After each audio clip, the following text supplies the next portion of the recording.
Today we're going to be going over the top 5 externally rotated hip stretches. We got to make the distinction here. There is a huge difference between hip flexibility internally and hip flexibility externally. We're going to be going over the top 5 externally rotated hip stretches. Let me just show you this real quickly. Internal rotation of the hip is here. External rotation is here. So we're going out.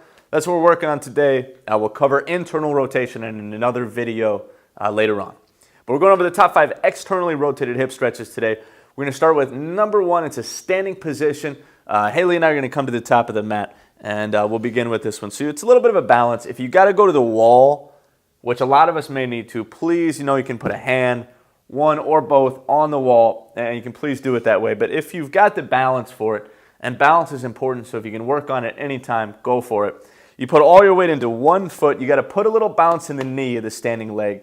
So then you can take the other leg up, externally rotate it. So you take the knee outside, try to hook the foot, the ankle, up on the thigh. Best you can do. If you're more flexible, it goes higher up. Some of us get it all the way up into a half lotus position. We're going to show it a little bit less intense. And again, up into the thigh at some point. Again, working on that balance for sure. You're going to be great on a surfboard. Externally rotating the hip, kind of sink down.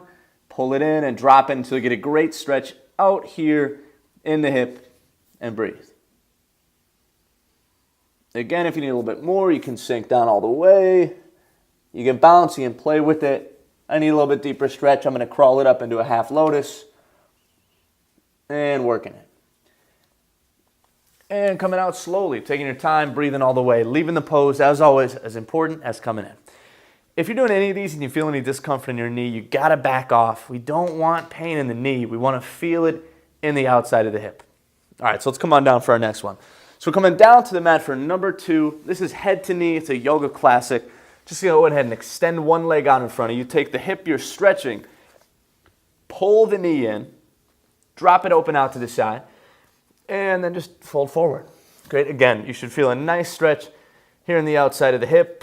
On the inside, if you're tight in this region, but in this hip, breathing, sink it down. If this knee's tending to pop up, if you need to support it, stuff something under it, go for it, always. If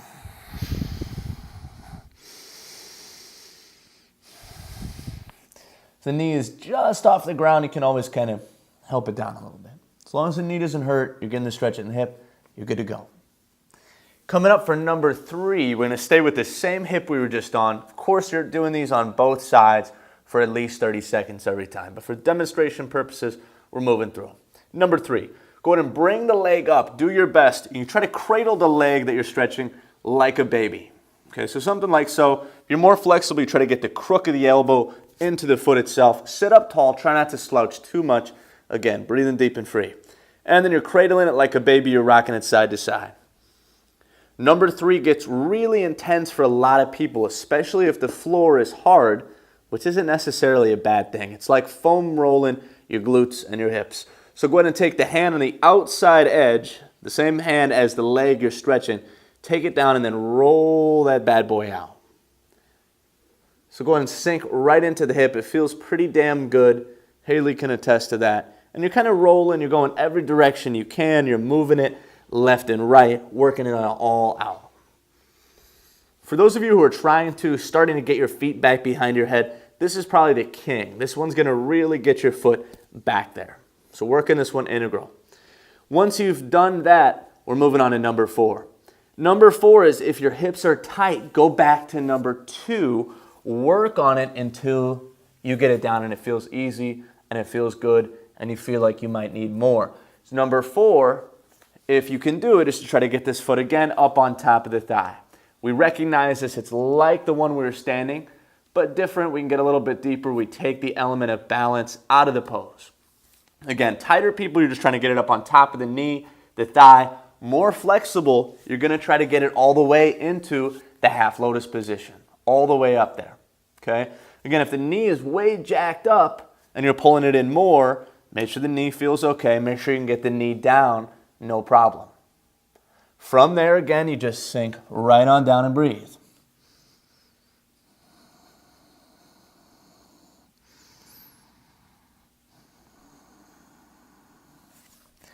and coming up and out. Again, just for demonstration purposes, we're moving through these, but take your time and breathe.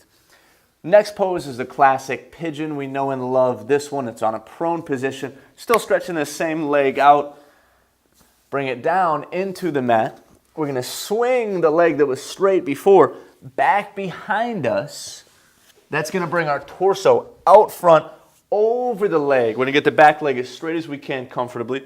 Sit up tall, and some of us are going to stay up here. This feels good. You can kind of move left and right. Feel out your body. You can get some twists going here, some side bends. Always feel free to move. And then if you're feeling it, you can fold on down.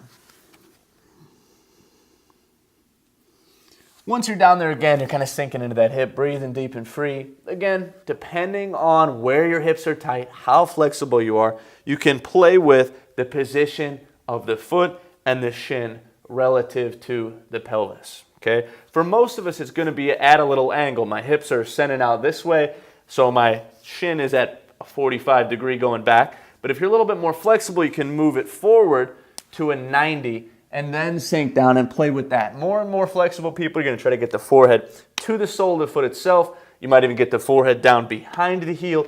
Really flexible, you can start to slide the foot up behind the head, etc. and beyond. So make sure this stretch works for you. Haley seems to really be enjoying this one. All right, so that's pigeon pose. That's all 5 of our top external rotated hip stretches we got for you today. Thank you for being here with us.